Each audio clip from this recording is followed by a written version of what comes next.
आज एमएमडीआर जो amendment bill 2026 जो लोकसभा और राज्यसभा के बाद चर्चा के बाद पारित हुआ, और यह अमेंडमेंट बिल जहां राज्यों की दशा और दिशा सुधारने वाला, और यह अमेंडमेंट बिल विकसित भारत 2047 की ओर, भारत माइनिंग के क्षेत्र में, खनिज के क्षेत्र में आत्मनिर्भर बने और जीरो टॉलरेंस, मतलब जीरो टॉलरेंस जो मिनरल्स की चोरी होती है। और यह संकल्प कि राज्यों को जो लगभग 90% माइनिंग रेवेन्यू मिलता है, और वह माइनिंग रेवेन्यू 90% ही मिलेगा ताकि राज्यों की आर्थिक स्थिति सुदृढ़ रहे, राज्य भी उस ओर आत्मनिर्भर भारत 2047 की ओर, और तभी जैसा देश के प्रधानमंत्री आदरणीय नरेंद्र मोदी जी ने और हमारे गृह मंत्री आदरणीय अमित शाह जी का जो संकल्प था कि देश से माओवादी नक्सलवाद समाप्त करना, आज देखो देश से नक्सलवाद लगभग समाप्त, अंतिम सांसें, यह संकल्प है। मोदी जी ने जो जो संकल्प लिया, एक एक संकल्प को पूरा किया। अब संकल्प है कि जो खनिजों की चोरी होती है उसको रोकना, ताकि राज्यों का रेवेन्यू बढ़े, राज्यों को और आर्थिक शक्ति मिले, राज्यों को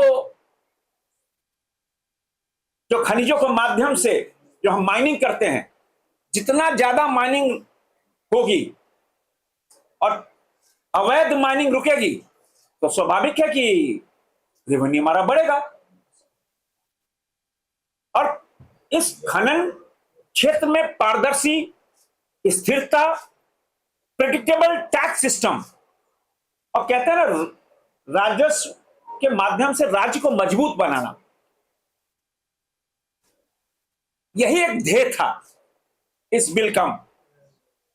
अगर हम पूरे सिस्टम को देखें तो राज्यों में लगभग 14 प्रकार के सेस टैक्स लगते हैं। और एक मैं उदाहरण देना चाहूंगा कि अगर झारखंड और बंगाल और उड़ीसा का कंपैरिजन करें तो कोयला पर टन लगभग 1221 रुपए पड़ता है तीनों राज्यों को। और राज्यों में अगर हम टैक्स और सेस लगा लें तो झारखंड में जितने का कोयला उससे ज्यादा टैक्स,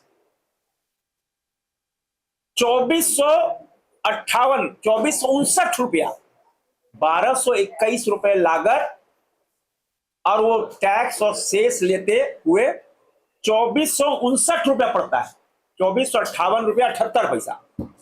और वहीं उड़ीसा को कितना पड़ता है? मात्र 1708 रुपया, 1708 रुपए 48 पैसे। बंगाल को कितना पड़ता है? 1741 रुपए 22 पैसे। मतलब छत्तीसगढ़ से 750 रुपया पर टन अधिक है झारखंड के अंदर। अब इतना टैक्स, अब बायर कोई है वो तो वहां जहीं माल सस्ता मिलेगा वहां से लेगा, और जिसका परिणाम है कि वो रेवेन्यू में फर्क पड़ता है। अगर रेवेन्यू की हम बात करें तो अगर 10 साल, पिछले 10 साल की हम बात करें, उससे पिछले 10 साल की बात करें, 2004-5 से 2014-15 तक जब यूपीए की सरकार थी तो झारखंड में 4,662 करोड़ रुपए का रेवेन्यू था।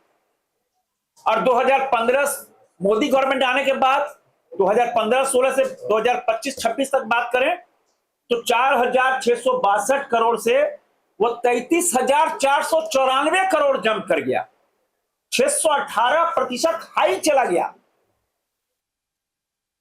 मैंने अंदाज लगाइए कि जब यूपीए गवर्नमेंट थी तो रेवेन्यू था मार्च 4,662 करोड़ रुपया, और पिछले 10 सालों में मोदी गवर्नमेंट में वो 33,494 करोड़ पहुंच गया।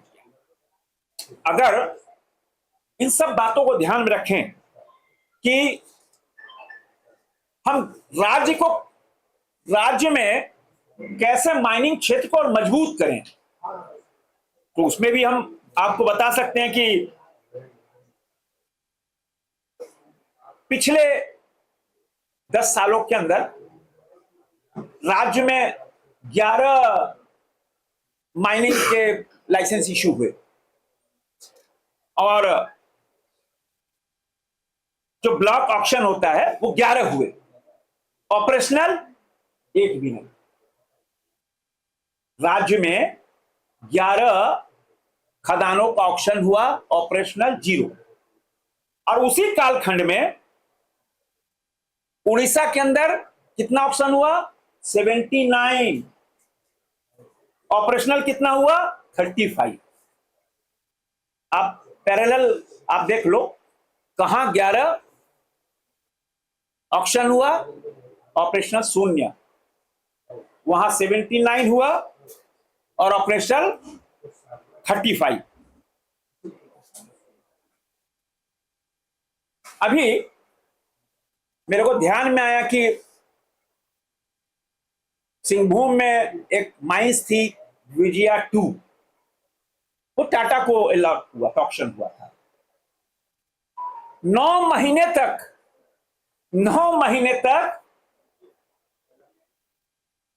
टाटा को लीज नहीं दिया गया, अब जाकर कुछ दिन पहले दिया गया। राज्य को कितना घाटा हुआ पता है? राज्य को माने लगभग 400 करोड़ रुपए घाटा हुआ। 9 महीने तक क्यों रोका गया? उचित नहीं। और इसीलिए मेरा यह मानना है कि ये एमएमडीआर बिल राज्य में, किसी भी राज्य में, पूरे देश में अवैध माइनिंग रुके, पूरी तरह 0 टॉलरेंस। जहां अवैध माइनिंग रुकेगी तभी सीआईएसएफ को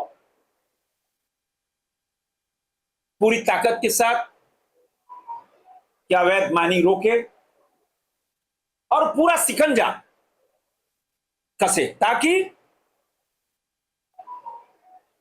अवैध माइनिंग रुकेगी तो वैध माइनिंग बड़े तेजी से बढ़ेगी, और जब वो वैध माइनिंग बढ़ेगी तो राज्यों का जो रेवेन्यू बहुत तेजी से ऊपर बढ़ेगा। क्योंकि अब मान लीजिए हम कोयला दे रहे हैं, टैक्स लगने के बाद 2400 लगभग पर टन के हिसाब से 2459 रुपया में वैध माइनिंग से, तो बोलेगा नहीं भाई, हम तो अवैध वाला बोलेगा तो हम तो आपको 1500 में दे दे रहे हैं, 1221 रुपया हमारा कॉस्टिंग कर रहा है, 300 रुपये टन खा के हम आपको 1500 में दे देंगे। तो बाहर तो बोलेगा